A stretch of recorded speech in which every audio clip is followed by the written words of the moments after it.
সুধীবৃন্দ, অনুষ্ঠানের শুরুতে গভীর শ্রদ্ধায় স্মরণ করছি স্বাধীনতা যুদ্ধের নিগৃহীতা মা বোনদের। একই সাথে ছাত্র জনতার গণ অভ্যুত্থানের সকল শহীদদের প্রতিও গভীর শ্রদ্ধা জ্ঞাপন করছি এবং তাদের বিদেহী আত্মার মাগফিরাত কামনা করছি। এ শুভ অনুষ্ঠানে 3 পর্বে যথাক্রমে মাননীয় প্রধানমন্ত্রী, মন্ত্রীবর্গ ও প্রতিমন্ত্রীবৃন্দ শপথ গ্রহণ করবেন। সম্মানিত সুধীবৃন্দ, গত 12ই ফেব্রুয়ারি 2026 তারিখে অনুষ্ঠিত ত্রয়োদশ জাতীয় সংসদ নির্বাচনের ফলাফলের ভিত্তিতে গণপ্রজাতন্ত্রী বাংলাদেশের সংবিধানের 56 অনুচ্ছেদের 3 দফা অনুযায়ী রাষ্ট্রপতি ত্রয়োদশ জাতীয় সংসদের সংখ্যাগরিষ্ঠ সদস্যের আস্থাভাজন সংসদ সদস্য জনাব তারেক রহমানকে গণপ্রজাতন্ত্রী বাংলাদেশ সরকারের প্রধানমন্ত্রী পদে নিয়োগ দান করেছেন।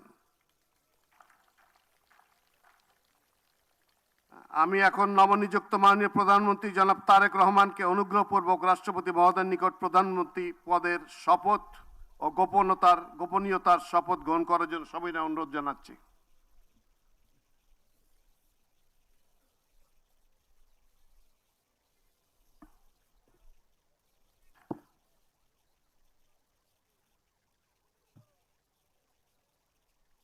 নবনিযুক্ত মাননীয় প্রধানমন্ত্রীর শপথ পাঠ পরিচালনা করার জন্য রাষ্ট্রপতি মহোদয়কে বিনীত অনুরোধ জানাচ্ছি। বিসমিল্লাহির রহমানির রহিম। বিসমিল্লাহির রহমানির রহিম। আমি সশ্রদ্ধ চিত্তে তারেক রহমান সশস্ত্র চিত্রে শপথ করিতেছি যে আমি আইন অনুযায়ী সরকারের প্রধানমন্ত্রী পদের কর্তব্য বিশ্বস্ততার সহিত পালন করিব।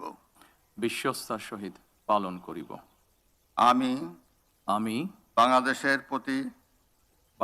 প্রতি অকৃত্রিম বিশ্বাস ও আনুগত্য পোষণ করিব। আমি সংবিধানের রক্ষণ সমর্থন ও নিরাপত্তা বিধান করিব। আমি ভীতি বা অনুগ্রহ অনুরাগ বা বিরাগের বশবর্তী না হইয়া সকলের প্রতি আইন অনুযায়ী যথাবিহিত আচরণ করিব। এবার মাননীয় প্রধানমন্ত্রীর গোপনীয়তার শপথ পাঠ পরিচালনা করার জন্য রাষ্ট্রপতি মহোদয়কে বিনীত অনুরোধ জানাচ্ছি। আমি তারেক রহমান সশস্ত্র চিত্রে শপথ করিতেছি যে সরকারের প্রধানমন্ত্রী রূপে যে সকল বিষয়ে আমার বিবেচনার জন্য আনিত হইবে বা যে সকল বিষয় আমি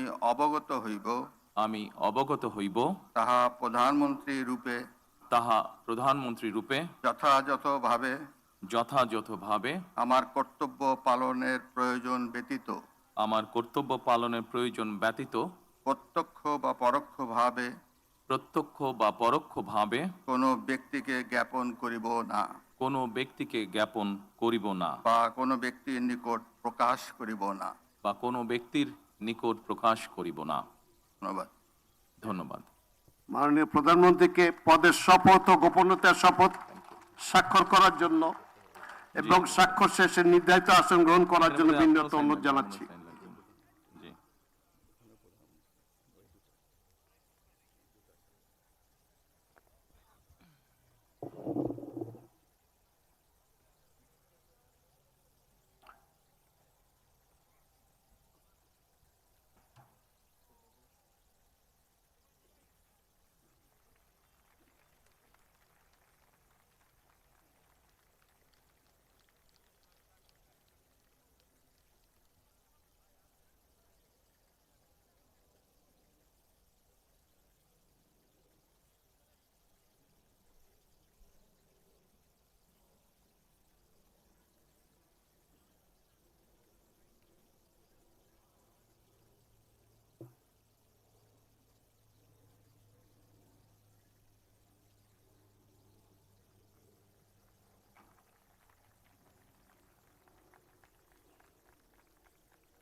দুইটাই